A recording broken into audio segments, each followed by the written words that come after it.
Usiana na wo niema bia na ode asie. Na Honorable, first of all, you have a common free budget Ghana by the Suma, Minister of Youth and Sports, one from Ghana for an AFCON, Tramuya, Yaya free me, and the Black Star in fact, tournament Black Star performance, I have Bismarck, na free me, Yaya was in Nigeria for the Ghana. To some dream medium, Yapa, the Sika putting step on a Ghana by the Suma, a contingent. When you are Medawasi, none of pay or Aquania Modiamayana. Match ya UTV ahwefo na match ya Asante Achim North for me say no pay omo ehwe omo hwe nia etene say yebeko AFCON li akabe manche yebeko ni etikrum na dede okrum na yese abind the $50 million. About the $50 million na eco AFCON, $50 million na eco AFCON. Because mo fidi isu bongo be chimi be gina ha. Na me ka che bongo say bongo budget a ye de call AFCON no $50 million. That's one to D. Man to D, because it has never been done. Say ye be call tournament bi na minister anase FA abegina bonten say o tournament is ka ye de eco ni. Nti Ghana for Mom say Mayana Yankomra. It has never been done. You know, Mitchum say at the appropriate time, yeah, bar, and she say, and then to your daho. Scar, a binde, Amaya, and say, Yan Fancom, at the Baba Tuja. I said, okay, now no Uquada, and ye, Bosofo ye Pumaquem. Emma, a honorable minister, Kwame Siaman, a Kojina Parliament. And the day you say, Sikabotian, a t-shirt to say, yeah, they share AFCON as yeah, they share team no preparation team no to year as and yet Egypt wa ye could do enko tuning to amko Dubai nyina ka ho sika boto e de to from enhyehyeye ahyase say ye be prepare akọ AFCON no ebesi say anka on the 19th ye be final $6.3 million. $6.3 million. Now prize money at that tournament you see saying $4 million.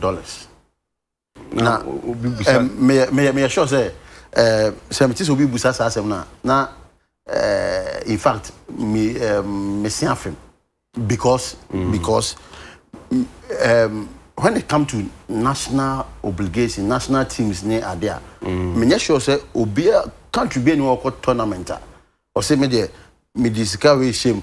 Say me call tournament into no me ba emfaso abiko konya ababani minya anka bibiti say Commonwealth Games, Olympic Games anka country be enko bida because what the contingent of over 50 100 200 people call Olympic Games Commonwealth Games are go there over you know individual be the man you first be anka but you put money in it to build the national fraternity, to build people ability in an industry sports individual game say me a footballer na me ko baller en fa so ba e ba mi bottom me a boxer na me ko kwa en fa so ba e ba mi bottom me a athlete me ko tu me ka e ba bottom as an individual it builds your capacity. Why should the country invest in such tournaments, such huge amount? Now Skabochine that's quite 4.5 near the 6.3 NECO. At the end of the day, the country doesn't stand to benefit, but rather the participants and benefit. And now, make sure you make a choice. So, are we saying say, abino and now omino enya sports mu and we should neglect people who have talent in sports. Yenya says Ghana focus ye discussion ma yenya nia ye di room yenya sports there now. If that is the debate, if that's the consensus Ghanaians want to build, and mama you then na ye jai ye twam say ball cry yambo biem and no national sports authority na pay ultimi gibe na ebia ntiase wo furubi ho ma ntiase and me chemu say and say has ne kotoko say they say individual clubs nti monkobo mobo na say kotoko confederation cup ska kotoko say no ene ne omunya no go and see their books men ka say ye omani choose kagunti ye gentungu make kwajoba ye call Egypt and can 19th year bo final Metepak is on Senegal or Algeria. I wish it was Ghana playing. Say, me just say, Anka, you could spend $50 million in book, and you trophy in buy. And no, and the inspiration and the motivation. You say, scanner, you shame, you shame. And no, you may not more newsroom. And I make say, ye can say scanner, you share sports mono. Ya tuagu na hu hia se ya etise na sebio wa ba na do ba ko school a bia wa invest in oba no na ko medical school no awie na bia okọ school no sebe Legon e da o wie school a opie na ka abo no nti menua wa obeka chiro ho se nti enkwase aka na mabo e wo me bai ho umetima kan sa because you didn't expect a accident the about for so free so ama let's be realistic on that and for so free so ama but on can say scan how the share urban education no ka unim sa anka wanye because you invest to get returns in your case there was nothing like a return I think say our ultimate aim was to win the cup. And yet scanner ubenya information says ka botting na obi ani edaso there. I was not push car no dey 20 million etoso. Because then you make profit. Contribute anywhere. Meaning okajo say or prepare for AFCON why invest scan. I'm not coming to say scanner ye di shame no yantimi anku yanim no. Enye me many nyo mempe. Before I'm a sports administrator, I've been a sports journalist. Obama ni. Not me, me newspaper, me mature. When we are investing in sports, we need to invest rightly. You discuss shemwa. Me sure say 6.5 million na aband myself and kono. Or the myself e could do baby ne Egypt, ne Tunisia for ball penalties a Kuban enko say no. No. Ni na ka control no. Ni na ka control no. E wo incidentals a bar. Untimi ensi anokwan. And then I'm person Ghana for etiase. Say, and yes say ebia aban no ho teno. And ministry no teno na yago fa Ghana ska say yes no. But industry we are building people. We are building individuals. We are building talent. Iti untimi enka say general because be say woman Ghana for tia say spending that amount of money no infrastructure and the brand as a country. Unya it builds yenina one with unity because football no FIFA for no more yenina no unity as a world, the world in composition no a build yenina boom. Set tournament you go work up you say one person a be win. Anameboa. But yenina no go through qualification to go for the ultimate aim. It's and no just say mama yenye adwuma bia on. Say na okay. And fa so be na ebre o man no. Say ye de team ekoye. Me sure say players ni bi wo ha ene omanya so emfaso is going to affect the nation or did nisika na or remeti ofia. Fa so ne ba me ka say anything kra. Enra Jordan Ayew wako sign contract permanent contract of Crystal Palace o me sure say okoye opportunity onya here this share goals o Crystal Palace sure say kwa eboa players no eboa oman no is don't conclude say players na eboa oman no say Jordan Ayew gina TV so ebobola when we mention him as a player of Crystal Palace, Ghana International. It sells the nation. But AFCON cup. But in returns of the cup, we built individuals. And AFCON, say player bit is some lose not Ghana for anymore. Player bit it is a come now not Ghana for anymore. Players bit it is a yadom anymore. But and then it has put them in a status pedestal. The world has seen them. Their price value is going up. And yes, Abia, Kuana Yakopenkwa and Aina and Faso. But we invested in individual players, individual talent. That at the end of it all is going to help the nation, right? And then onama old players ya omo edu musika ye nyuma Tony Boanum, Samuel Osek, Kufonum, Odate Lamtenum, Abedipelenum. There's kind of Oman this show mumu a building omono. Omo dia baye bibi industry for or maimu. And then they've given employment to people. But certainly this kind of moment, me sure say na obi ka say na sika we ye demand so onkodi ononkwa ediana or they heard na busuafo, but they've created industry, they've created jobs to reflect on other people. And you know, say we invested 4.5 million in the tournament, we couldn't win the cup. Yeah, exited painfully. Busa Obama da share no. Baby ane yeti stadium mi firo ekotena esoro. Ade. Me the Ghana flag asum akata mo na mi su. Because okay, on our way, I know we look at what exactly went wrong. Yan the some of the number the same. Now ti ho a who say adewe anka penalty got to anka share.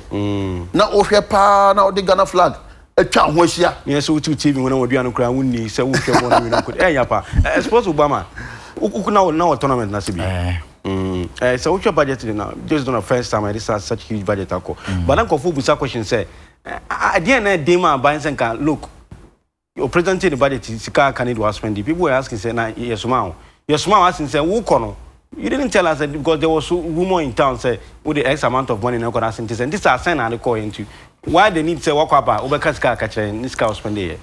Medase. I'm say honorable. I can't be brave. But mene wo ya adwen se utu kwan a was say ochre se akwantu amekoi me project say and I may say na parliament approve say ye ko na se sika na ye de kono e bi betima in camera e wo parliament because of Ghana for ya na niema bi a ye kan fa ho no previously this year the man penny for new margin say among budget no crash no kasa ya na eba they wanted to limit the kind of conversations around it it me hat him no or more camp and then sema be a nipa bi o enu nti support to sika so but it could have still been minim the uti parliamentarians ni be the more can say yankas can cry kra but in my opinion when we are going we can just name the budget for the tournament. Say ye the 6.3 in your project. Say you do final. You best say ya na you be team abo team no hoka. Na ato empenyimfo ni team. Then after the tournament, e na the proper budget no. You be can say oh, you can say nka you be say ye kra ye car ko say ye say kwan na na say ye 20 kilometers na ye 30. Nti driver ne tum. Then you have a case to make. Nti me no ya adwen say kwan bia so ye kwa ya yema eniema enye transparent na obi a owo bibi ka bia onka wo ho ansa na yakwa ba na eyesa nso a eyi amanfo adwene free speculation $50 million ye be ko budget yi na afi adane gale ene na atu kosoro ochina na abafom ansentwofo trotro bi fa ho yesi mpanyimfo ne de insentwofo say na ekọ yesi omo de supporters say na ekọ na speculations na be yet so much say ema wu ade poti mpanyimfo ne de ekọ so the budget in there learning lessons going forward I think say the next time me na me wo ha e bia wontumi fa mind be into here but I could read from Kenya Parliament how much they approved before the tournament. I could read from Uganda, I could read from other countries, but because of Ghana peculiar situation with Brazil 2014 yeah na yempese ebeka but ni na taxpayers money ko ya taxpayers money akwese ye koyi kwan bi se o begina parliament o mo boso se kwan ya ye koyi wo achema gogo ide ko e friend say ukrom ho de say hwidie mu no ye the $20 million aban say o the $20 million e bi on be wi kra na ebro ana enru but it doesn't mean say sika na ya boso no eso nti o mu kodi you say it then you go to the tournament because what speculate and woman for speculate here it create a whole lot of controversies around it. Nti uko bana meka say sikani and spending ma aka 1.7 million over so just say or the minister ne pa chen say they approve man ni say Oma approve as on to me Bekasa. Any approval than one country. That's what I'm saying. Say amount for adwene almost said the controversy around it. Say you can ya na amount for adwene free team non performance crash no beard in any akotu scan so. But the point is that moving away from the budget, we should learn as a nation to depoliticize the national team. Acquire MPP NDC. Our national team. Yes. And your boys no mobile board no. But I wish the honorable candidate previously. Honorable Mahama Yarga on the 7th of January 2015. Or insult two journalists for Ghana for questioning budget. I remember. Say questions or Mubusa say budget send they can useless. They should ask sensible questions. But 3 days ago he was in Parliament interrogating the budget. And his members of Parliament were there. We won't understand. Just say what dream or I want to say. So acquire say MPP NDC, you know. The Black Stars as a team, Obia pese oba, o create some aura around it. Ni akasa onu ne beye ni ye, okoso na ekose ba na afi Ghana for ni ebe ya edin na betu so. Why can't we make it as a nation? Say, if we are going for the AFCON, 5 million ne de kwa, let's make it public. Say niema bi nye wo mu a na parliamentarians ne be ye free mu a, na o ma ye free. Eye representatives ni omo. Nti say wo MP. Me kuro MP okotena ho no ogitum say yemfa sika ne nkwa mini anu ye bia me na makoto aba yi ni say onko gina manem se metumi akọ parliament wa nka me amekoe nti ye ka say the $5 million na kwa na ye hu say parliamentarians ni nyina omugina ya na mu no omakoje atum say na ye maye dan say ye bekọ aba na afi akọ create so many controversies and I na mukodi we ebi say o adem koye kidney transplant ana and medicals nkwa 42,000 ni nyina no me wo budget ne be 5 editions ayako no e wo ha 5 editions. Yeah, the previous 5 editions ayako. Okay. Niam na e wo we mu no ebi wo de yakwa aba ni nyina atza akoye se uko school provisions a obeto ka obefro ni nyina o ma list ni nyina na additional technical staff wo ni nyina bi wo 20 mamenhwe budget e wo ha na we ye 2013 budget additional technical staff was a special bonus for extra physiotherapists and additional hono omu change you know extra physiotherapists extra psychologists ahakra entertainment room omutia entertainment $5,000 security officers $15,000 team liaison officer and additional technical staff no and team administrator apart from entertainment, you know, you were extra just say oman name nipa bebre extra team administrator.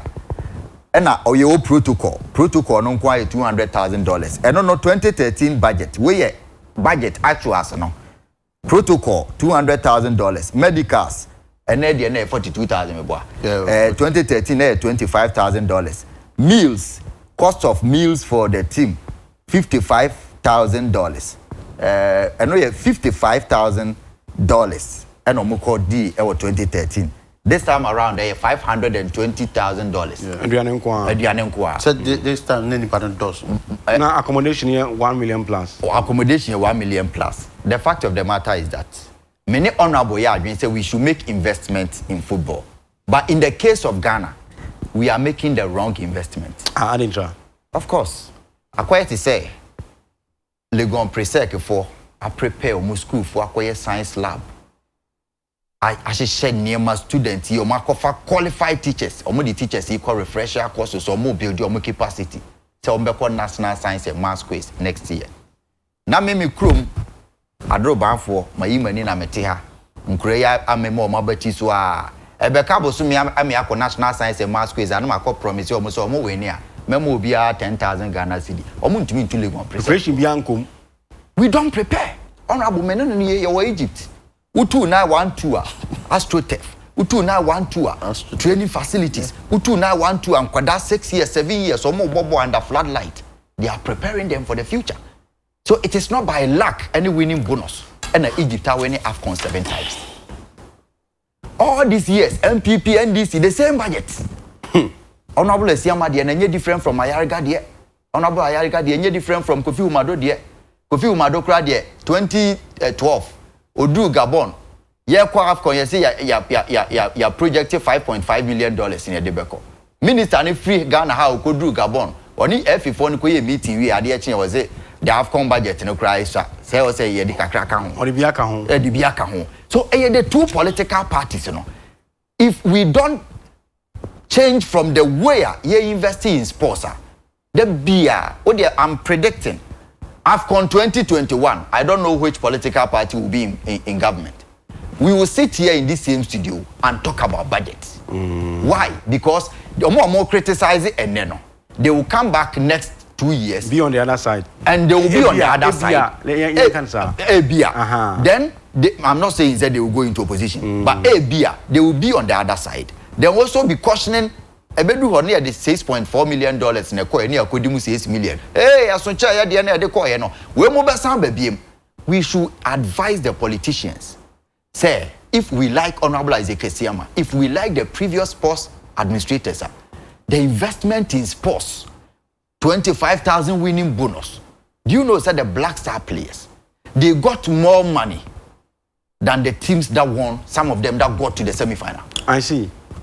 Yeah, free money. Senegal from this second, they were giving $51,000 from the group stage to the grand finale. Young Crawford, what they pay DM, account winning bonus one, they got over $50,000 for exiting the round of 16.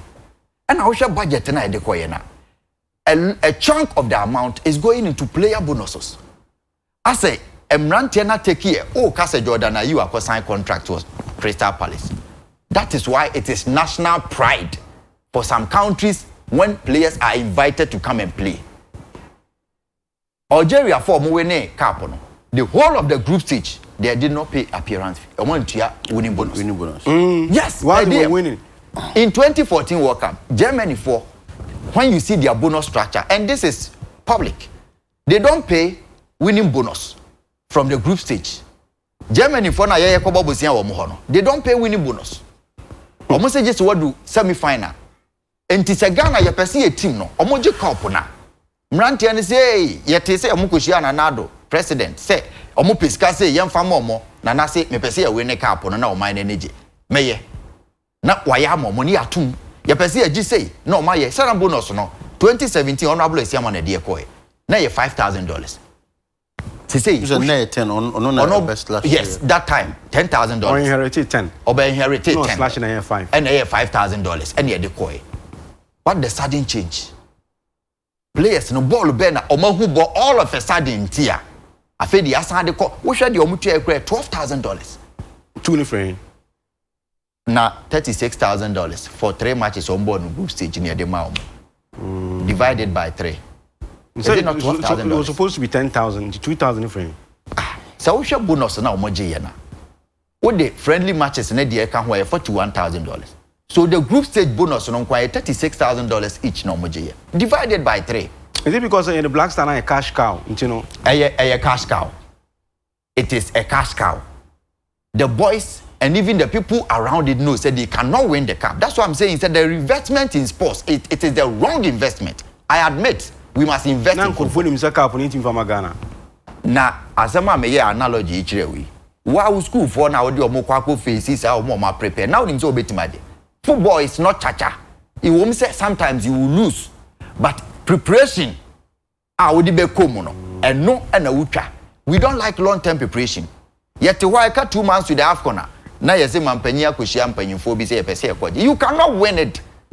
How much and a bit mama honorable Kojoba? You be promising it say $2 million on conco to you same boot.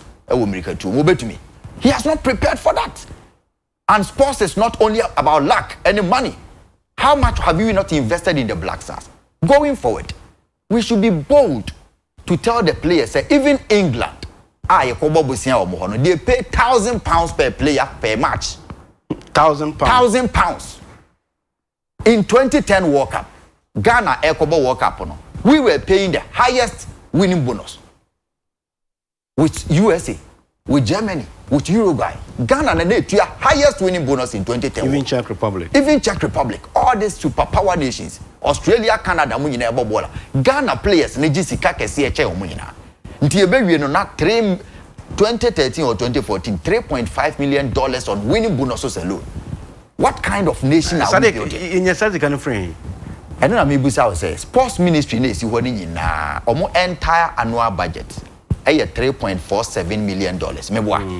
Honorable Meboa. Yeah. Sports ministry na almost entire annual budget $3.47 million around that figure. And the cost say 34.7 sports ministry budget. And the cost say 34.5 AFCON. It means that our budget no 99% and they call one tournament for 1 month. And we don't have money for athletics. We don't have money for boxing. The whole country, we have only one boxing gymnasium. And Ghanaian Times, page 31, satellites, 8 other disciplines dropped from AG team. Let me be so honorable. He was telling me strategic decision. What is satellites? Under 20. Under 20. Where do we build the Black Stars from? No. So why can't we get money to build the grassroots under 17, under 20, under 14, even Egypt or more under 12 team? That is where you start from. We build from that level. We don't Ghana for long-term preparation.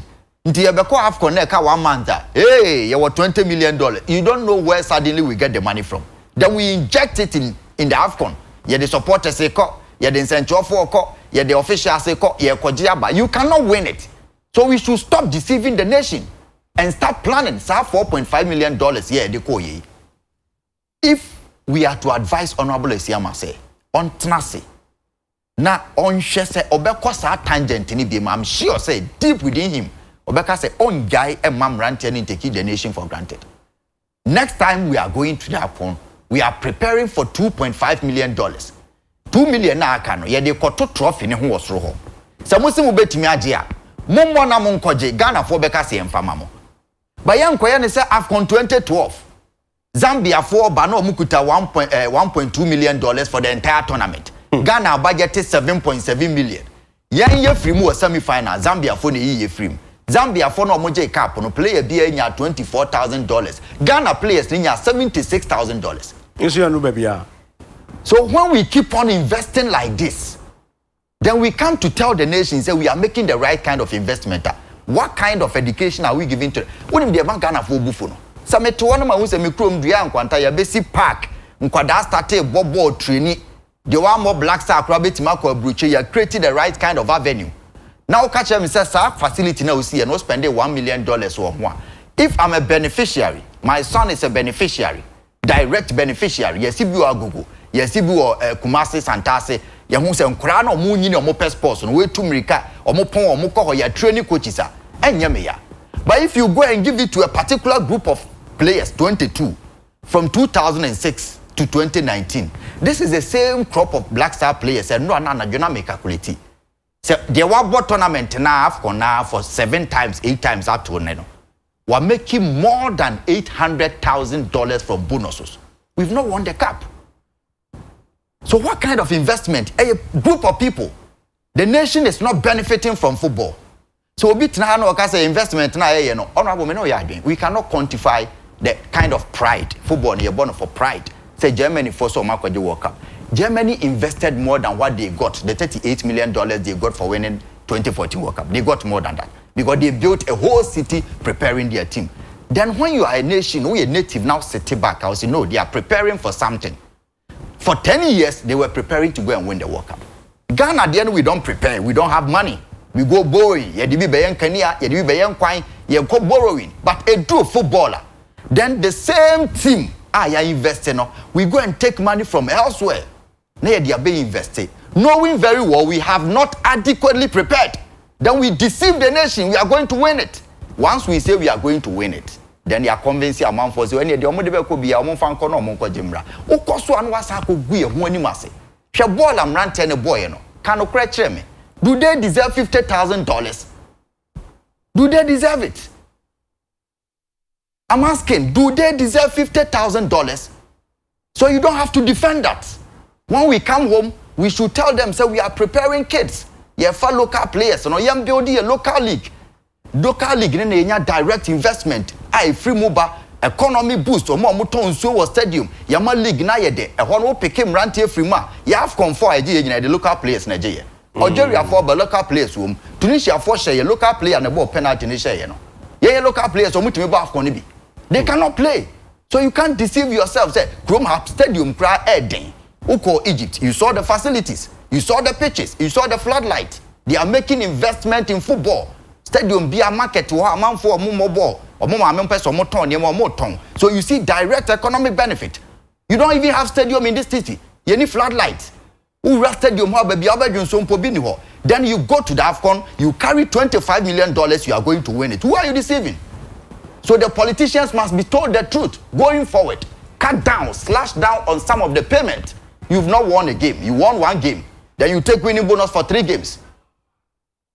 Honorable, the DNA Dema buying say you were buying was in a case study. And Dean said we prepare the Black Stars for better days ahead. I don't think so. Eddie, Niamani Obama, Adrian say, wrongful investment. So, this cash adimu, nani apese unyano. Unya. On Tuesday, there was a marathon discussion with various stakeholders on moving forward how we should treat our national teams, right down from the under 17, under 20, 23 to the national teams. Massive roadmaps. We don't need to throw we don't need to throw our monies just like that. Because say Udiska Ebema players Udiska Odi we know bonus ebe motivational factor. Say we are giving you this money. Players now because say Mufa we emaye we na modi man you betimi awene. Now we give it to them, they don't deliver. I can categorically tell you, say, moving forward, the structures for winning bonuses, team performance is going to change. Yeah, discussion, finalizing, so I can't put it out. But now, Obama can be say, yeah, call Egypt now. Adiana F. Na anadwona Jacobo Bolo. Because na area ewom. Nti no ebo anadwo 9:10 ye come park ni bi so. Come ball. Come ball koye exercise. And F say onama babia afichire like o drive about 200 meters bia ohun pitch that and floodlights. And anadwo Ghana ha ye was answers ni be bitime. Na etene say aban who say that's the way to go. Say ya shase and na your chances say debia ye can say o say na ye ntu ho anamo. Definitely is going to affect the future talent of football. Nti yeba ye ya shase pitches.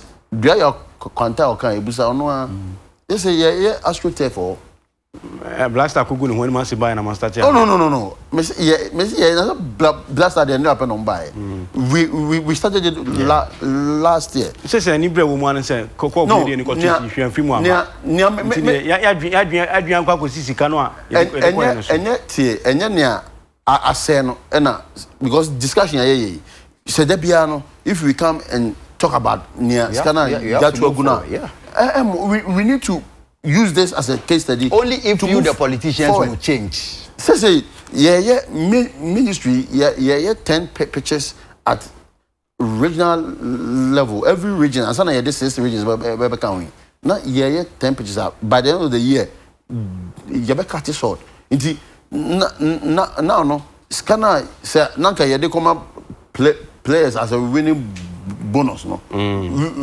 We can use it to develop talent at those places. And I'm first council local league. Now coaches, so apart from some Black Star coach, we coach you reading on the national team and few because the impression is being created saying your favor. And that's 1 minute. Rude intervention. Do you know why we won AFCON for 4 times? No. It was a national project, long term. Dr. Kwame Nkrumah sponsored CAF to go to Germany. The best coaching school in the world then was Cologne. Say uncle suya there for 6 years or bobo no suya there. CK Jemfi came back and he imparted on other coaches and won 3 out of the 4 AFCONs Ghana. Yes, that is the investment. He invested in a coach to win the tournament and also become a teacher of teaching other coaches. And so in 1978, CK Jemfi won 63, 65, and 82. 78, they all win a tournament and CK Jemfi no. CK Jemfi training no and obe winning or some do. It means that you have made the right kind of investment. How many coaches is government training now? How much of investment? Now one training teacher for so monchirem korade. Then you could do exams. I promise him Quran say what about ubedi kan bia. You know clearly you have not trained teachers. It's not enough for now to tell us having pitches all around the place. Oh no. These are the kind of recommendations. No, say me kasana ma Obama. Obama friendly now, fire. Your models are building from the youth and sports ministry. Your youth and sports development. Say ye training in coaching the youth model. Okay. Say ye be rolling up Liga Yembo Intra and can ye started with local players. No, we want to build their capacity. Okay, team obi bought team obo premiership. Now you tiano 100 Ghana a month. Can you imagine? So there's a model I be introduce you to inject money from youth enterprises. Injection of money specifically authority into the local league. Into our local leagues. Yeah, adopted say clubs now able premiership now. I say every player biano, yeah, they say can't the salary home. Into obo bono on rain be breza ebia meeting them mami 200 Ghana. But now no, you are having support from government. A boost to umora. Ubo ha me team, more players, more first division, more academy. Ebi ha akola no kaso onko training crown no pano onidi. Nti ahode ode ko training crown enye. That is where we want to channel the future of it's going forward now. Can be said there'll be slashing of per diems. There's going to be drastic changes moving forward. Most Ghanaians are saying, say, look, in the double black star and everything, technically everything should go away. Now, your body team, you say Nigeria for strategy, you know. Say they invite every single player interested, come and justify your inclusion, and then getting the opportunity to wear the national jersey, you know, it should be a pride. Obo justify Obo they on impact level number 5 they are playing for the nation. Yeah. The thing is that when you put out better structures, what the system not to say be a group stages, unya qualifier will be a $2,000 and found send out it. That's it. I didn't think I demand the government on the day to do that. Politics, propaganda. Because we can say MPP 4 bank almost slash it from 10,000 to 5,000. We make it noise. Hey, mobile is an ema. You see, say when you say boldness now to me. So, by politics now, what's your backlash? And so, what's your backlash? Is going to be difficult for you to implement policies. MPP abanyede free SHS by. A do baby who's in taking a doors one a double track by. See the lashes are not a course or Ghana. But and then and Colano mere beneficiaries no will be until if you want to drop out. When you're so emphasis. And you know, meaning say the decision na Yadibabano, and ye ebimude. The decision Yadibabano players now, and I say no Obama calculation, you'll be our Bob Blaster now for about 5-6 consecutive times. What making almost $1 million from the team, no?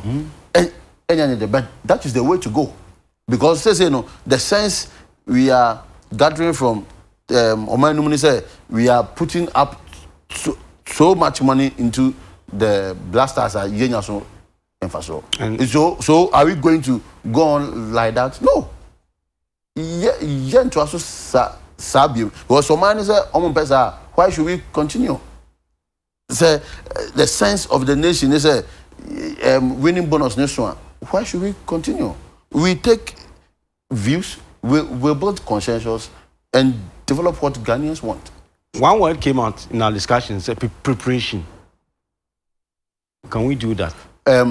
Met Makacho and Obama Bedi Adansi, say AFCON has been one of the best prepared AFCON because previously no that time you bought AFCON no na winter Saturday European clubs no January more ball you guys offer players grab for camping na wunya but this time no you synchronize CAF ni UEFA time no summer break team bia we were able to gather the team for 3 weeks preparation you feel say ebeboa nti enye say you prepare but the thing is factors bia no that is what we should also look at. Training to a crowd of Dubai and Kano was more or less useless. Son of Walker. Useless more because you call a young Korean. Because 3 months a year, Afcon 2021. Make a choice be because useless because young to me I'm progressing. But we give them the best of preparation here. The best. Oh yeah. Because the family. Honorable. Obroni say tournament tournament once a movie. Now we are fighting over budget. 3 months down the line, you talk for 2024. Until how are we preparing? We're talking about preparation now. 2021 preparation this time. So no, you did budget crab yeah. That's what come.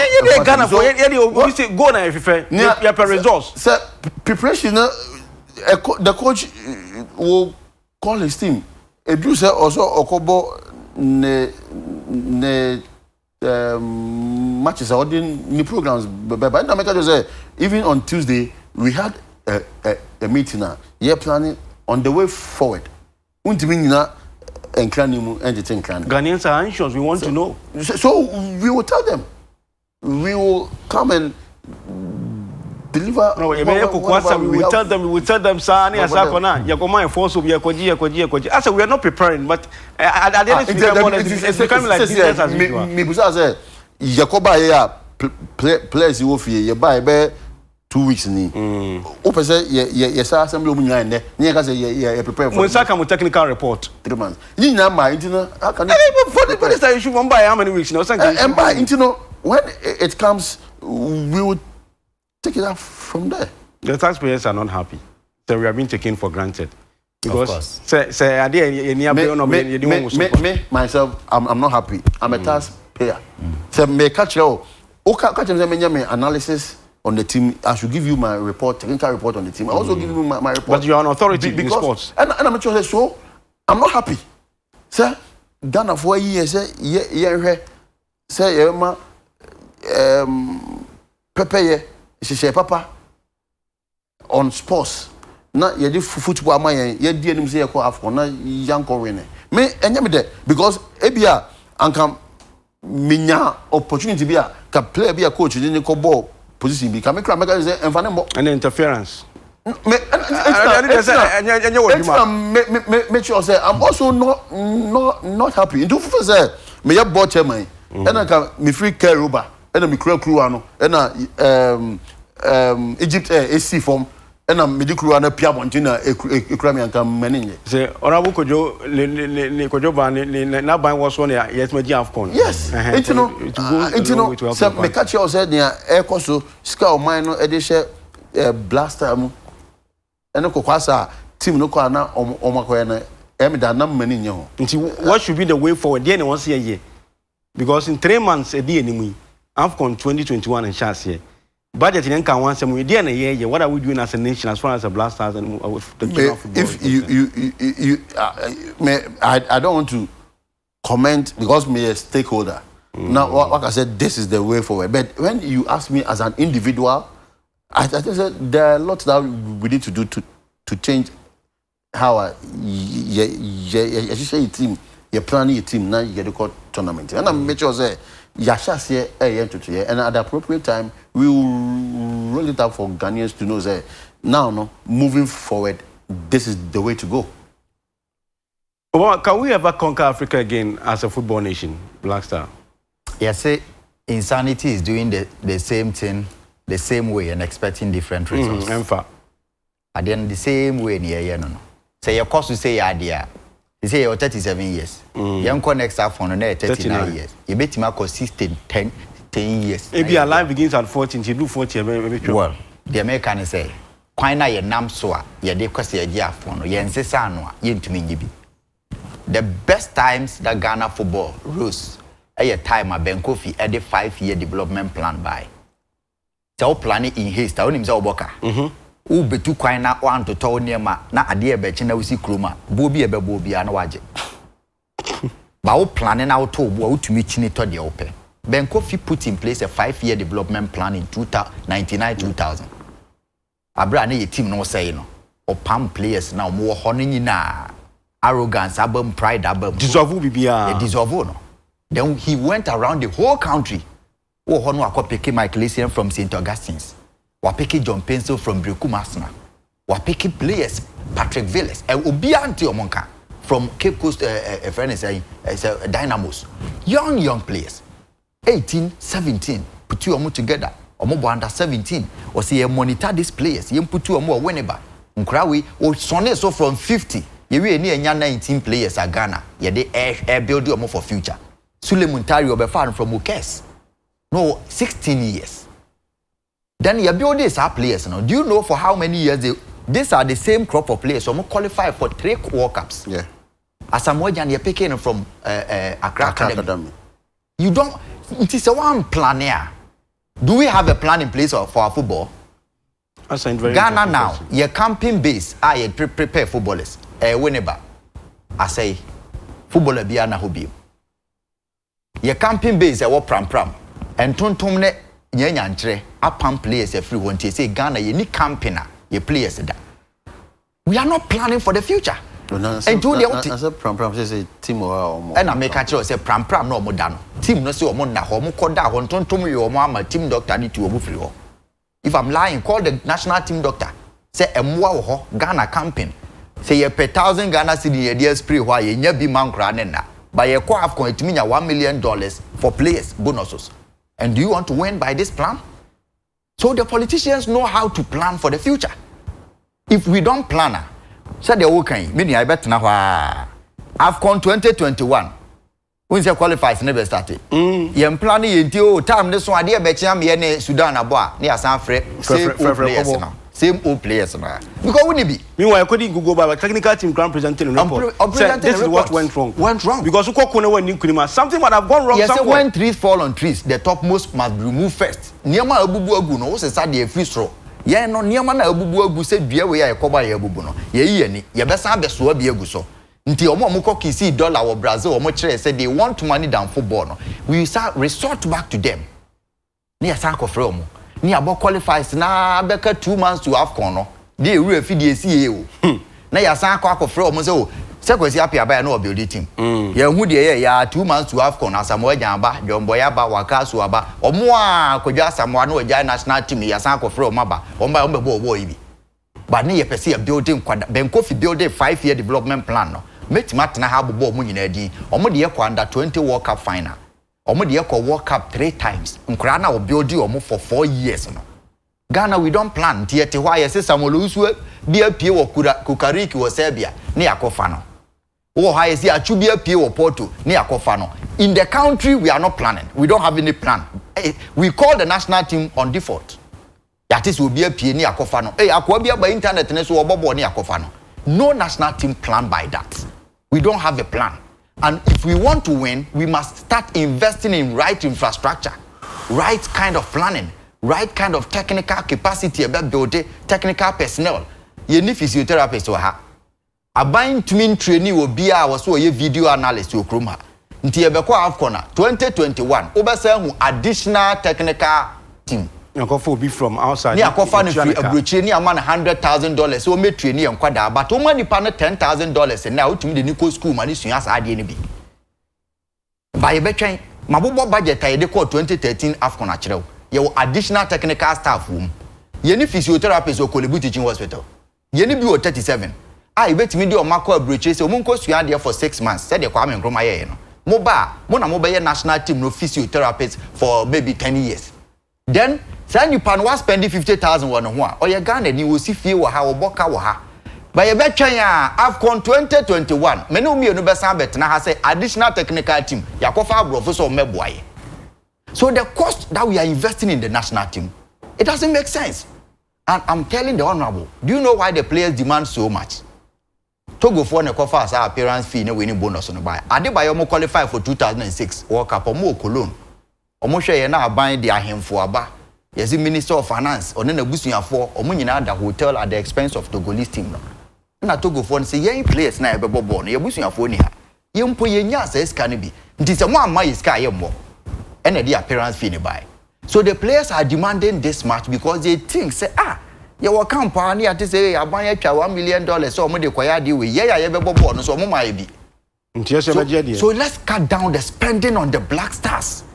And for supporters. Or my beer me can we ya tem be na supporters no any problem. Men ka say my mo. But o my beer ni we ase or so supporters. Cause of monkohwe board just say Africa ha. Nkroma akum yenu miensa. Supporters ne ba beboa. Your national plan or be your national airline Algeria for the omoye no. Omo national airline say ya subsidize it. Nka ye nkoda krum ho se ya che. National airline no moye ye be kwa Afcon bia ye no more contract.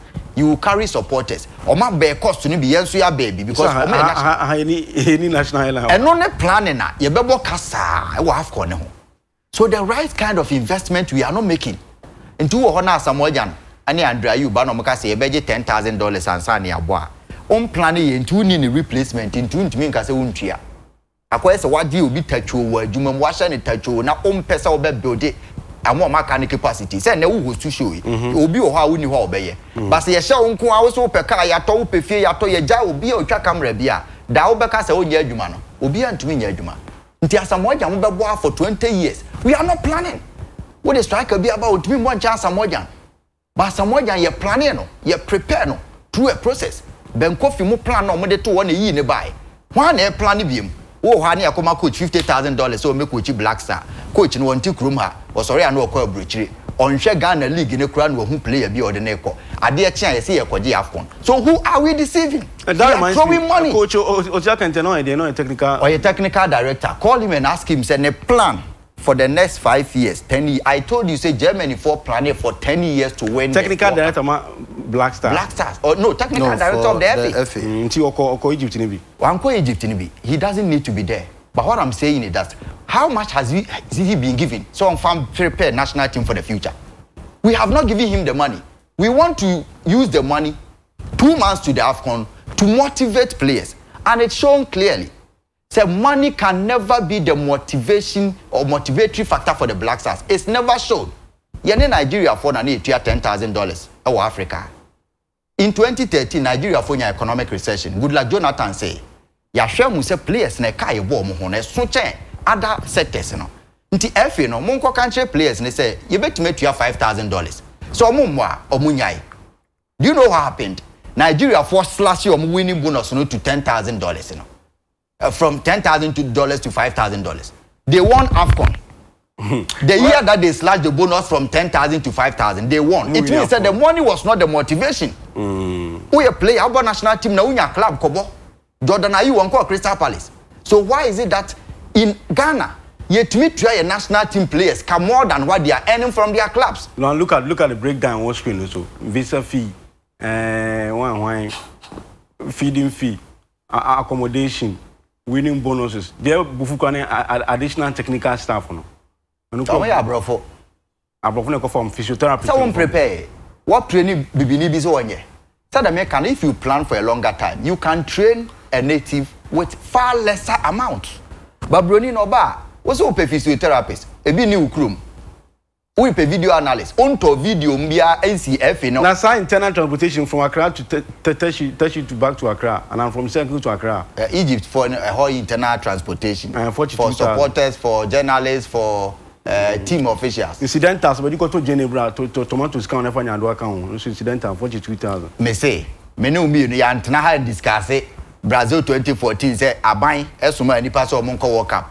omonko busa edwom kwan market nipa no de omonko dwom no so obeje omo $20,000 omutua ade achi omo san kosa dwom ho abiem nipa no san de omo $20,000 yan record wo budget no come first of the come one kwan no na uhu incidentals in Ubesen who incident at BM 2020. Are there a format that now? A format. Ukano control trash. Mabubo 2013 AFCON budget actually. Near me mono. A bit with me hokra de no protocol without definition. Because we have let the Black Stars say, a team I prepare the omupe bia ya debation, but that is not what to do to win. The shame can result free results it is a wrong investment, and we are not learning. Insanity is doing the same thing the same way every time and expecting different results. From 2006, this is the kind of investment we are making. Winning bonus, boom. Appearance fee, boom. Hotel, boom. Training tour, 2013 AFCON. You go Dubai, you boka $1.5 million on preparation, camping. You go AFCON, menka say ensanye sa. You go AFCON 1982. Do you know where the Black Stars camped? Togo. Togo. So it is not about the luxury. It's not paying. You prepare Togo and you go Libya 82. Now cool time, just if you are not maybe. It's about the passion. We need to pay them. But what do we need to do? Set the money at the top. Samusimu pay scan sa no mo bagia. Ya diskana kwesi crew ana ho. Mo na mo nkofa. Mofa. Nkrofo nim say they cannot play to win the cup, so they should make the money at the group stage and exit. I'm telling you, sir, between 2006 and 2019, they have made more money. I'm not talking about the players alone. Management committee, technical team, Nipa who follow Black Star, they have made more money than a lot of the teams that won the tournament eventually. Sometimes we exit the groups. Sometimes we exit quarterfinal. Sometimes we exit semi-final. But Omo Mubaji trophy now you run a technical team. No man making more money. What is their sense in that? And Obi said there's something wrong somewhere. There's something that is wrong. It is politicians. Omuna many Omehaya Kasakwa. They have the capacity to strike the bar. Say no. Something is fundamentally wrong that we need to correct. They're wrong. A lot of the criticisms from a minority, they repeated it. I read a statement to you from Honorable Ayariga said it is senseless and useless for journalists to question AFCON budget. And then the same thing is happening. In 2021, another party will come, they will go and blow $10 million on the AFCON and come back and say, you don't have the right to question me. We will come back without floodlights at our stadium. We will come back without the local league prospering. We will come back without the local players having money. We will come back and there will not be even tartan tracks for athletes to run. In 2021, you will be here to read that Ghana, your boxing team, you withdraw from Congo Games because there is no money. But there will always be money from wherever. That decision, was it because that's Ghana? Obama Kasemina, I just want to create, to comment on that impression. Nia Ekosunyana is the doing of politicians. But I don't think that politicians, you make the team selection. Politicians, you make the team strategy. Politicians, you're planning for the team. The Entina, team selection is for technical team. You are talking about money. Who pays the money? The politicians. No footballer, no footballer can say. One man we are member. Now we are buying now donate to us. Tio, say, everyone say or the program, but say they can bank off 5-year development planning. New FA president was me 5-year development planning. Be a 10 years planning. Technical director which I can tell. Also near media Tony. Buying movers camera. And I say ya fanshima. You have the cost to blame us. No, but me chance say policy implementers. O de ba na so yede yadwuma. Say Oba now Oba catcher say o plan ni o program ni. So we should put money in it. Now one for the needed resource me say you shouldn't put our heads on the chop box.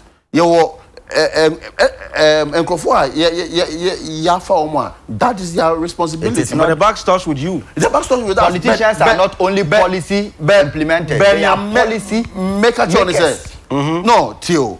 Make a choice. Say, the coach did the program about. Or the buy and a young supporter, young Feska Engram. And then say you go through the program. No, would have plan. We try to blame everything on politicians. And I mean, because you created that, you use that impression. Is a coach at the program about say, oh, you go Afconi, but I'm called Dubai. This is my program. Sky, you be here.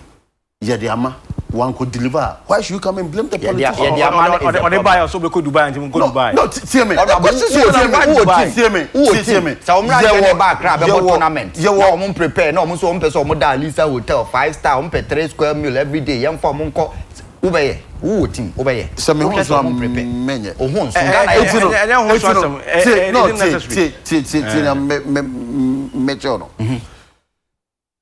this is the team. Yafre, so I'm representing Ghana.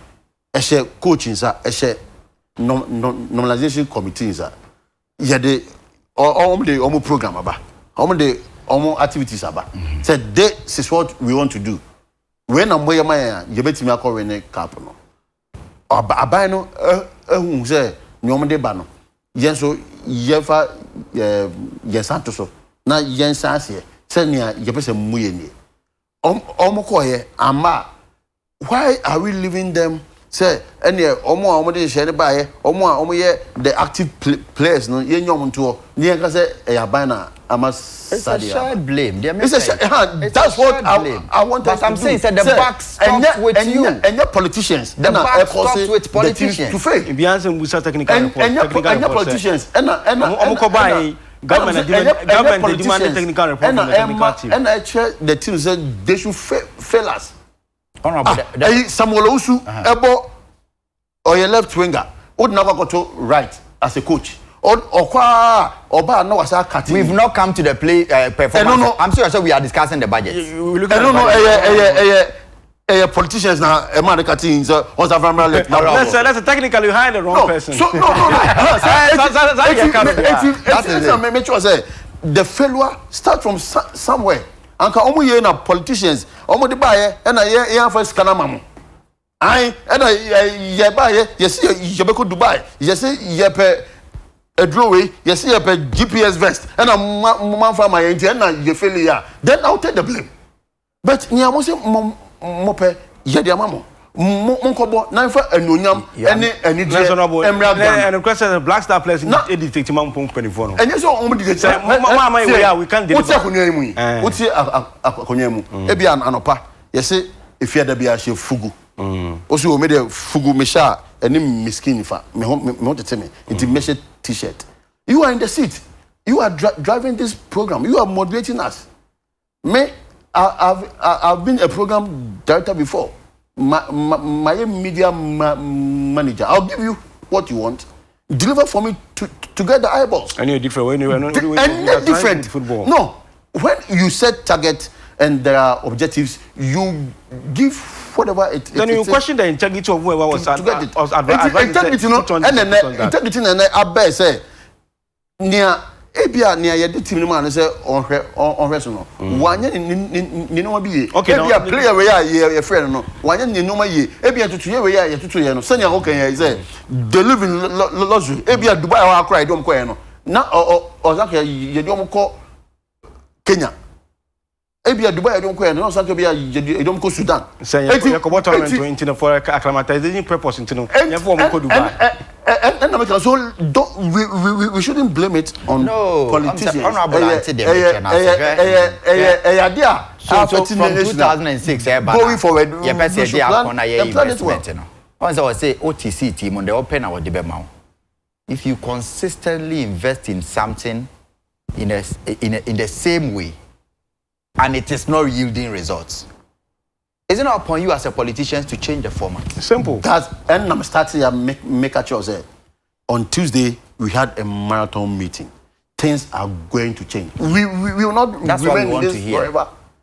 It's one a person or this kabesha dim na omani na e ka say anamuntu e 2 year anye anamuntu e 2 year ankoye. It's yes anye biem. No. We have responsibilities. We have people to satisfy them. We have to make Ghanaians happy.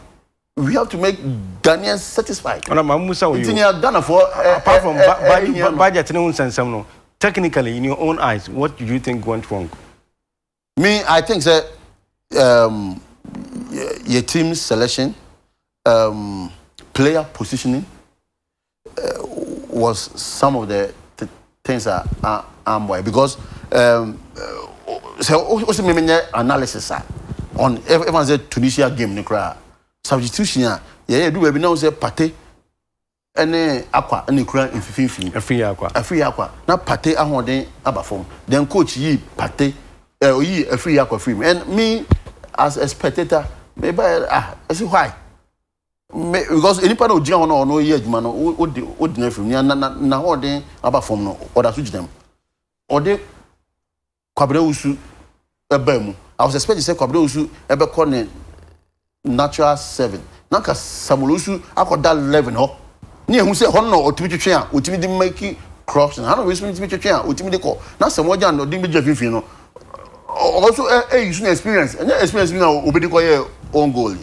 then things could have changed me no sad me no and me blame players say bia wakobo penalty ama penalty I say the greatest of all footballers say penalty Maradona say penalty Roberto Baggio on share ma Italy nje cap na enam so Messi say penalty me am darling boy Cristiano Ronaldo or say penalty me am Kojo Banka Zakra no me say penalty now we footballer yes Busano I play we are striker defender I play football I never been a ha no but Sunday mutu football ni bia no Bubusa come I'm an active footballer opa kwesi other way bra agogo no oboma le go team but never been a ha no me footballer and example no footballer no I say penalty you make say obia say penalty and you know mama there were other things where you lose you see when we lose such tournaments you think some baby no there was problem with indiscipline that was Black Stars team were you aware and the the players ni mu coach no they were just running helter skelter coach na beka chose player bi mu was coach of a report my mu cross and report man so cause player mu na then we look at it I don't feel obi a no or bench team no na me team no one na be won say me there was nothing like saying you know should I don't make us have blames no and na we and na say na me ti obi and na blaster camp ho na enipa guo bebre hotel and na yakojiama team hotel obi everyone say team be ball kroma wakoji golden tulipa amomo golden tulip public hotel any team no yemfa nche homo obi atimi ebewram bi kotu asika yema dem no HS any public go so no problem ba ko won say no Obama kan mi say ye nwen say na ya nye ni ntichina de ne bitima ni say ye kazakata so and na me say we have met on Tuesday we are meeting there are series of meetings and we are changing the face you changes drastic change and yes changes say you change there is going to be drastic change on the way forward for Ghana football like the solution of the current national setup of the Black Stars when we reach the time say you be rolling up for Ghanaians to know we will any knee-jerk reaction no we are planning for the future me niam say ebe me then say me din ebe kan Ghana history books say after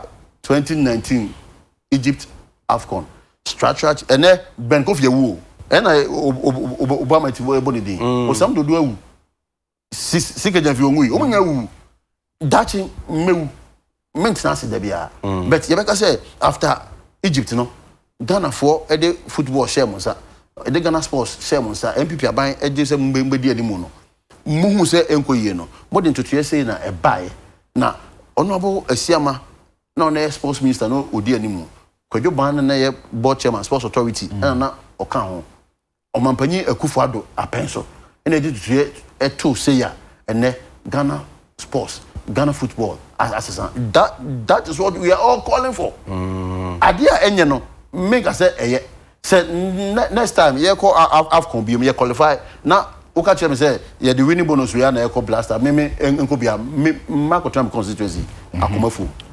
I won't support this because they don't deserve it because Ghana for say Say Ghana for say scan edition football mukrano and yenya we will stop it. Because any blaster new under 20 new obia new no be trying baby. And that is how we manage a nation. And yes, Yentobia me skaya yadimo me manyabi. Wanyabi. Dabi njade no so me be eka say ti unya bi di anka me ka say anka minya bi na me defend say yes or say yeah there then e hono bon say bia me interest na me fight me minya bi inti na ade no say me be ka say ade na enye na you're making a very interesting assertion. Yeah say unya bi na enye kra must defend it. That's all make it assembly. I don't know o kan menya me kan na bia o nti ase me say me defend it ade way because who defend the crowd wo anya bi it why should I come and defend ade a wa kasa unni interest bia wo anya say bia say minya bi dia ma be kasa ye na ade na anya no unya bi di na say amanfo nya asugusu kra obenya so ye maybe so Obama some we be so year no answer you who film as a national sports authority jumani now you can say changes when Black Stars and changes in Ghana football and then also say yeah be boy what dream me to me the mode of selection players the first point for we PM with Spain why say then obe from akwakobo o frem mienu okotoko o frem mienu has o frem mienu bofoka adena justify your inclusion justify and say so obe from we go across postage no be money and free no enipa no obo unhu senior ombo no but obo hu say ofa players are oba the commitment level e was so the dedication e was so the time or the ball no oye active player obi ebo ball wo England obamu 5 minutes 10 minutes obi te enkran obo across House of Folk obo 90 minutes consistently. You see, as a professional. You can assess their capabilities. And for also or yeah professional. Because maybe I took a few year Blasters coach.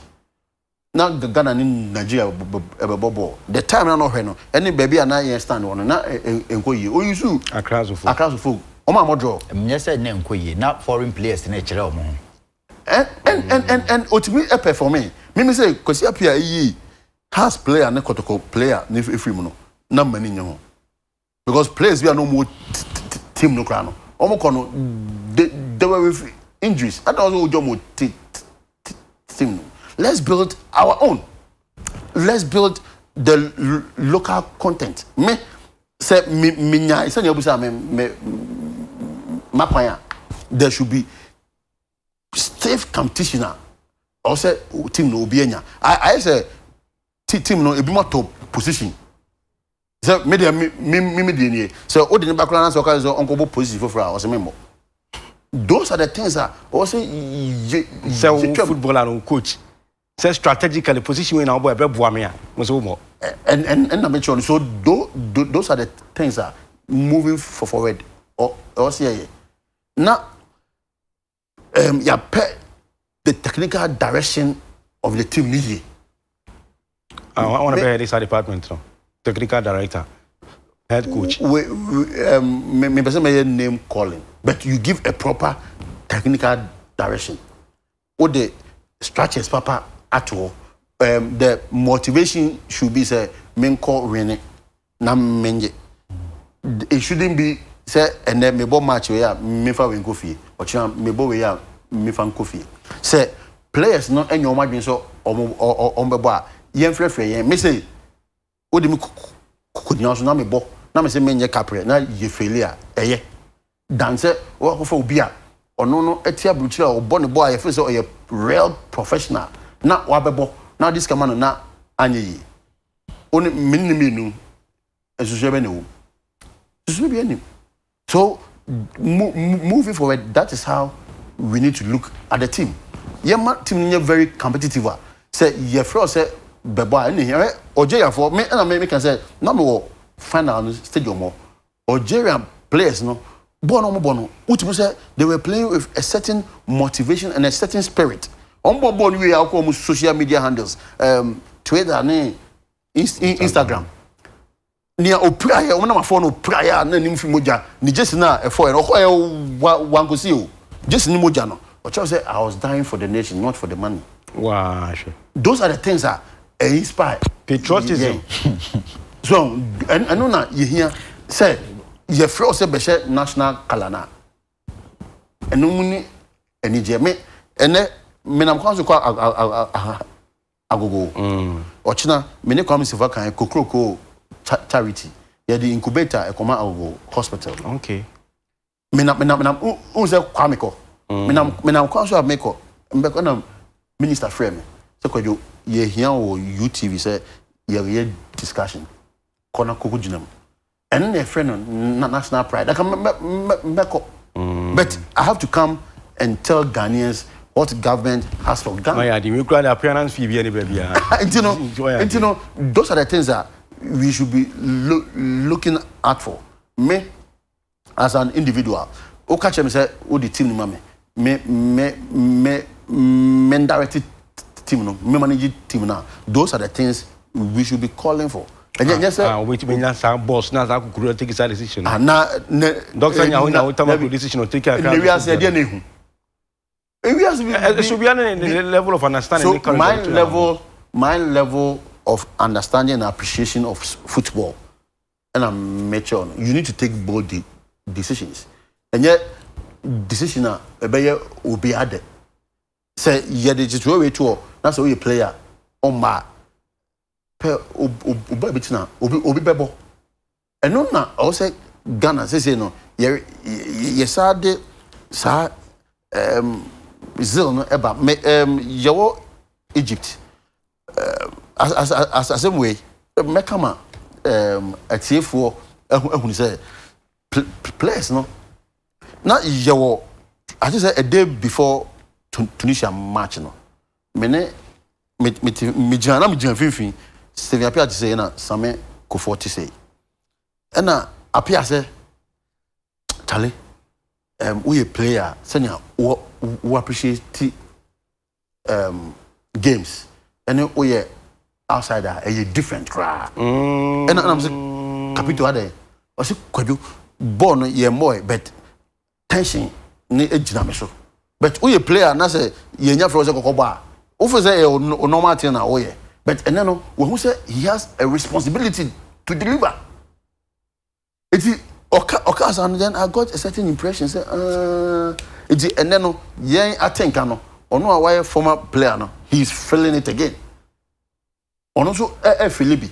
Or no, Gina Park and so or no for say a human away. Say if I say Ochna Yen Shadow say Brabe host the show. As I say a year with Juma and no enemy no. Say Father Flower matching 5:30 Jura. Many shows over your show prep.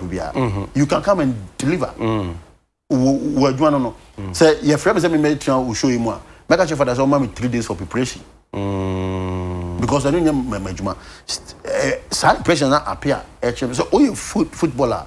Your first say kokoba. O say bo. But now no what about administrator? What about technical person no. He's appreciating what Ghanaians appreciate. He's feeling it. That is what we need to imbibe in the players. Say Asia Ubud, not your national team jersey now. Feel the heat of Ghanaians. So you are representing a country like Ghana. Flag, a crowd. Flag, now, who could defend it? It shouldn't be money. It shouldn't be any other thing. Crew na yem pay for 37 years. That is be our focus. So, 39 years. Obama, technically, if he's a dinner, yeah. People are calling saying, okay, coach no cry no. They're calling for the heads of the coach. Me no, I know any problem, but the problem is going forward, yeah. Going forward, no. What do we have to do? So if there were acts of indiscipline in camp, they came only after the tournament. It happened in Brazil. In free we see players BDD coach at South Africa 2013, Zambia, Gabon 2012. So we a coach now work camp. Algeria for you omokoje AFCON. Only so almost sake footballer from camp. Ti omo boy nyina obi had the 23 players, no mo ye 22. No mo de je no. Player bi koye indisciplined almost sake no. coach no enya balls say me de 23 players be ko de me sake o na aka 22 ama numerically I disadvantage ba meje oje Zambia for koje 2012 Havere na sake the best player in camp Clifford Mulenga say why late o sake no ye coach no say woni akokudru a he doesn't need to be on the job. And then we have to wait for after the tournament. Then we come and say there were acts of indiscipline. I will be surprised if Coach Kwesi Appiah writes in his report say now there were indiscipline acts in camp. But what TV? If tournament say who's a player be me now mo dem on a coach me no money personal interaction. Nti a coach obeka say bebo na wo se membo ana ko training wo se menko yemra 1 am no about 120 on any menko bi. But say one to me and take action during the tournament, it means they want so high. To me, I'm not expecting say coach be put one report to me say players be in discipline or the command management now permanent ministry. It was his responsibility, utmost responsibility to take actions of indisciplined players in camp. He knows that his competitors, coaches, no more sacking players. Egypt, Oman sack one player from camp to later recall him. Even in this tournament, some teams sack their players. Cameroon for Jane in 2017 annual day. Almost all their senior players decided not to play. The coach sacked them. He won. Did we a coach now need balls, sir? Technically, he went wrong. On the pitch, the approach I did matches him was poor. Coach Bekatre said when you're one of the best camping, it didn't show on the pitch. And that you there's an camp me patches on the pitch. So they all camp on the pitch. So we see Abanya ye the obetima ya mani bia ye the best campaign. Was the minister crowd till when a boy players no. Now moon to me more born. It means that you did not prepare your team well. And that you cannot blame the minister because the coach has not come out to say me no my nyade mepe. Or say when nyade ope publicly he went on record for several times. The mepe via the mame. This is one of the best campaigns I've gotten as a player and as a coach. Now you do call park and so. That's a wound to me more. It means that we coach no one year. But going forward, one thing they say Honorable Isaac Asiamane also, or Kojo Banjiman, and then a Deputy Honorable Perry. Adi ombeti my year. A better mema komaso, a better Ghana for bibria komaso. They should empower the GFA and call on them. Honorable Mamon Tinahonka say, or more report to Badi Bishop. Demand. Because Yakoba ye di atemi Honorable Asiamane do nanim kwaje wo parliament o. Players no moko coach no hye dem. One dey na tem. Wona wo kan budget. Wona ye ka se koto we ya no wakoto. So demand from them. How can we cut down the cost? Demand from them. Let's restructure the Ghana Football Association. Masao Didi Dramani was one of the best learned coaches on the continent. Bring him. Set him as the technical director of the FA.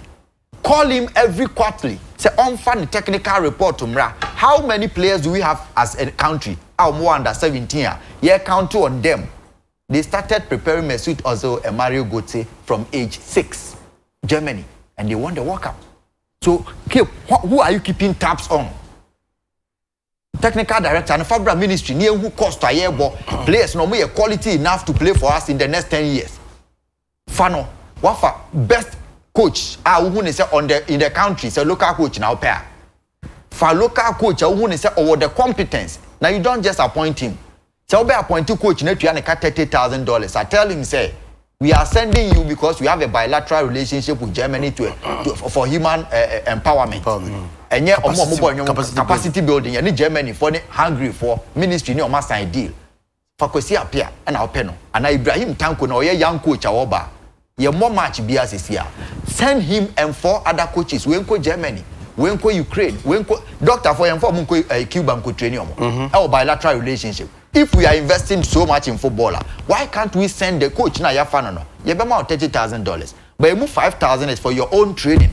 Yes, I can't crowd bit media compare Juma. Until they will go training with Germany. But now 6 months next year idea. Your coaches or more 30 years or more, maybe your mobile born or more pre or more retire, black star for your mobile, or movie ya sponsor them.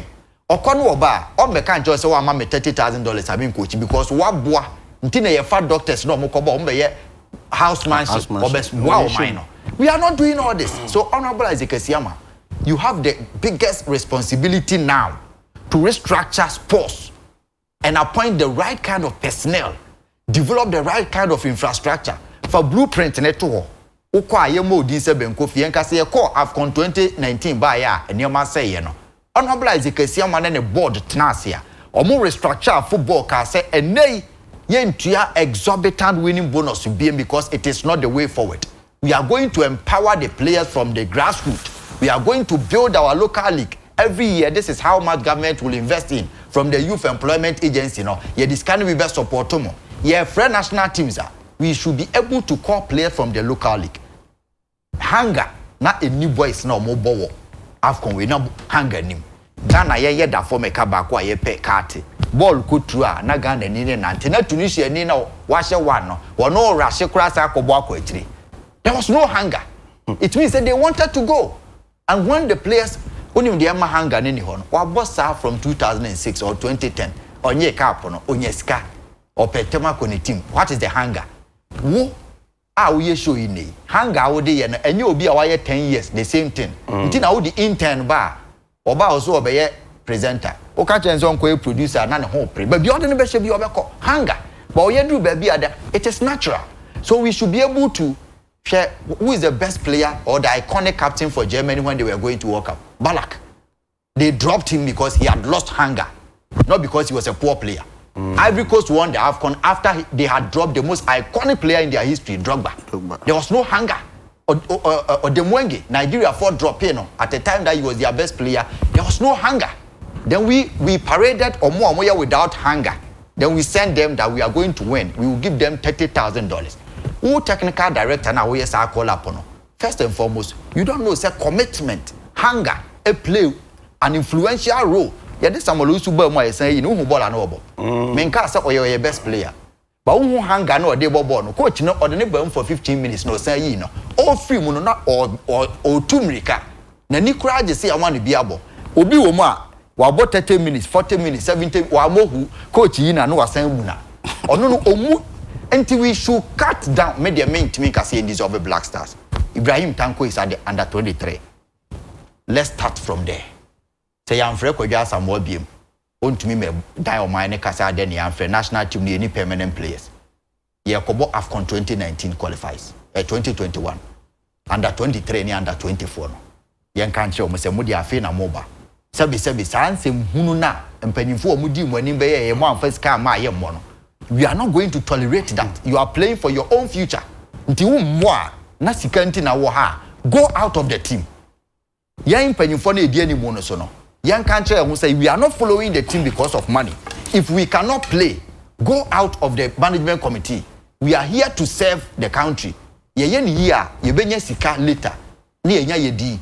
Call the under 20 and under 17 players. Omo age, average age here 21. So you know, say they can play the AFCON and the World Cup for 8 solid years. It means 3 tournaments number. You are planning for the future. Average age of 21. Then build them. By the time almost be arrogant, now what may squeeze the best out of them. But who continue with John Boy as a Mojan, Koya Samoa, throw Uncle Fanto. Ye free man, I do not know a fan bag, no corner club or breach. But Ankwadana do mobile. So you coach Mpuna Unimo Juma. At least who office ha intern from the ultimate control because they want something. So Unimo Juma as a coach Mpa, Akwadana or the Nabana Hanga and Tino, Tuamika no or Kotiana or Beko. Your players be a Black Star with Team Wima, because you have here to maintain. Aden. Aden was ever to maintain. Almost to maintain. Almost to see team, no. Almost on change team, no. I see. That is why he will keep on changing captains at a time that he doesn't need it. That is why he will keep on changing captains. On one of us, I'm wearing captain. Se wonfa no AFCON no obo captain samband no na yekwa die na yekwa akwa your park ne so se onye as a captain onye as a player. Do you understand my point? If Asamoah will not be good for you as a captain, it means if you break you camp and now back camp or you arrogant, then he won't be good as a player. Obi a ordinary leader men ka say na otio na ontumi control ne ho ana e wo campa. We leadership no free in someone obey to control no. What was the meaning of that change for? And also your effect for his own. na wo ye class captain na ade echi na yesi ye you free class na wo anya school no na wo san ba ma school na koso honorable asema me kan we a class captain ye captain class captain every wo ko fi afro say ye class captain every nsem wo ye anyi wadi an free school no na wo ye dia ma obi a wo ne no class wo no obi anim say wanju wo montem ana say montem no captain sinsem wo obi anim mo obi a enye no hu hypocrite obi anim ye dia ma no ya nkyere odi enti a ya je free nsem reasons ye dey ma oni wo ba class no be ma na ye Jakura tohwa now na wo ha obepia bonten say nhim books no na leader it is true human nature so aka asamoja wo class 6 obeko JSS 1 sa act for class captain na wo bo no odi akọ JSS 1 say unim say obetima maintain na contain no ko JSS 1 na wo free nsem class 6 wo na akọ JSS captaincy in the last AFCON ni dia ne koye mai madam for pa ne kwesi apia ba mi nim say yakoba bia ba ntimi wo de me ko tournament na wo say wa kwa akoku na ntwi ama me ho na ye ba na aka so osono na oku na me ka se na ntwi na me we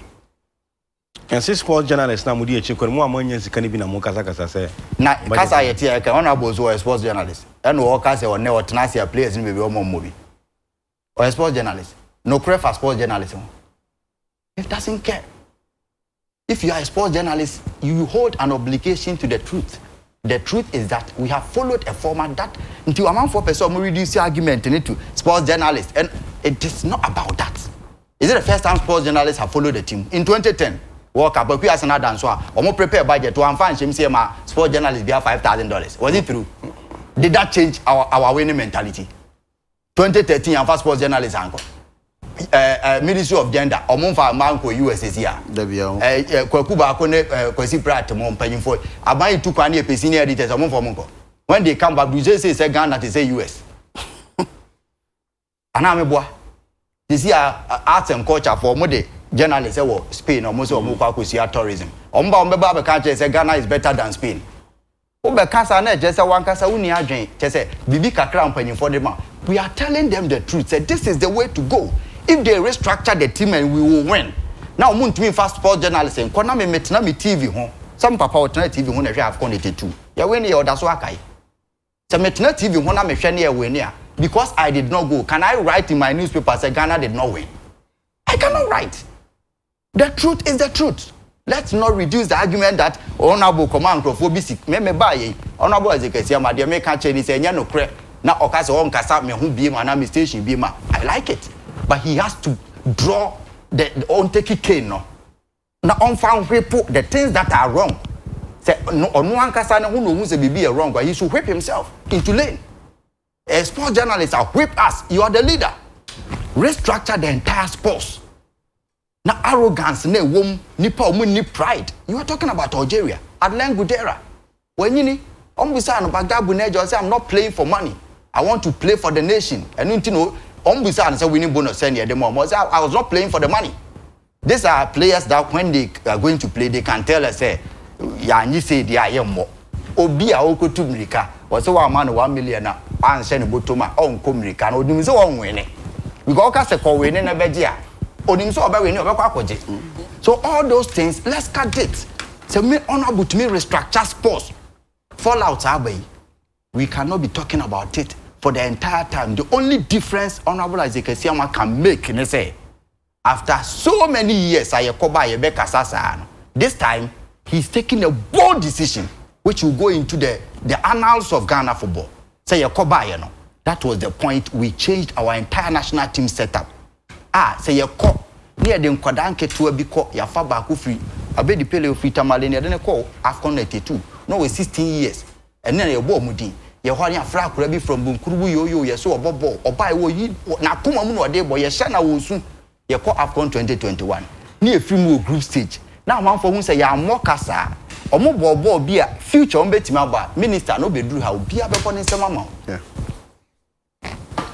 honorable yeah sorry so yeah unti who represented the government of the day dey na ka che Ghana for near ye can say the project bring home the cup after 37 years was failed. And budget now minister de baya I say a man for akuma Edda ejem say we are Ghana choose Keguno. The intention was not to go and waste Ghana money. The intention was to go and win the cup. Say we are building consensus. Ghana Yahuse, you take kasa, you take commentary. Yajiji players so ache. There should be changes. And that is what we're going to front. Say Senator Obama and or ending the kasa. Say this should be the crossroads. Opportunity. The opportunity are the best the face of Ghana football, especially your planning, your programming, and your winning bonus structure. Ebeye adea Ghana for ebe jatum no ombe unze enye scan ye tuagu keke. Nye scan ye de pushy players no. Nye scan ye de so bottom. Nemum say ye froze bebo national team obebo with Agrimpa and Akomapa with a certain pride say me so me ye Ghana ni betima ye e de aboa ye moja no ma ye nanum hwegu eja to ho ema ye no nti ye ka che Ghana for say enye se yakose omusika enye se omusika na ye hu na ye de nemum Akomapa and Agrimpa na ye wofa enipa no ho say ye ma anije aba with ye kruwa no enye aban a fault about 2% kodi anije ba Ghana for enye aban fault kra say ye need to Tunisia ko share 1/16 ye if we are through penalty shootout but we have an opportunity to make tomorrow a better one. Say there be an make me a youth leader, sorry. Okay. Yeah, me no say yesterday and tomorrow the difference is the O in them. Yesterday and tomorrow. Yesterday and tomorrow. Enra, Enra yesterday Australia 0 be O be nim. Tomorrow there are 3 O's. That means that you have 3 opportunities. So let's use this time. No. What I want to tell you is that there is opportunity. 3-0. And I don't know because say the winning bonus about 3-0,000. And they won't say idea. But what I want to tell Ghanaians is that there is an opportunity for change. Okay. Say near there. Ebema sky ye share football mo I say ye nya so emfaso ayi jerehwe no ebeba awie na ye nya a permanent structure it will run the affairs of Ghana football. And I'm starting term 2021 is just few months away from us. Now for yenko eni muntenta na fe ye hu de be say go blast there. That is the only thing that brings all the political parties together. It should go and people again this in the refi. Some with different political ideologies. But because now say you call Egypt many MPs in the name. And this MPs and MPs. The Tunisia man who nana MPs na koba. Me say ye native fakudidi. You call na restaurant say didi a ye nyina ye table ba kon say ya nche say we end this ni we MPP ni a football brings us together. Unza Algeria. Corona to go pa o. But omo we na ehwe ni pesi abonten. Me so obi ade ni togo. Obi ade na football is the only thing that binds us. Yeah, the ntokwa ni hia na wa ha. Tino. Yeah, to Mukodi couldn't be the bar, it here beton check. The here beton check. Now, MPP for so that boss of when say party, a bag, Ghana for Jenefe. MPP Ghana. And now him says MPP for so me cast a moon to me touch. So one to me and your cap on all time. So we did 20 years grad to me now. Oh, yes, say papa to wa. Only home puna obi we near. On to me take credit now because my move for no BM. And then I'm a person paying for no. Omudi omuna see from say. Afedie enough is enough. Sana ye brano so asonti ye de bisia your yen say kama na say ekwa animu ansa honorable Kojoba Ajiman eye kanem na hye Asante Achim North Asante Mese in fact we board chairman National Sports Authority was a footballer also a macho man you know the drink man pay no jina ban them ti bomb ni na to command say onyi na fe onyi ni ma no Sadiq Adams inu anyi sports adwuma head of sports at Nka Media Village one of free bar no parents babuaye me say from me Kwame editor me kasama despite media unfortunately mo messages no yen to me an kind ni na nkomo no de sa na ye no nyame boa china yesu ama e beto aso na fe ye din komo nti nyame boa mo nkoso ara mo hwe programs na aka no na ye da mo ase 24 Madam was some by which it is okay.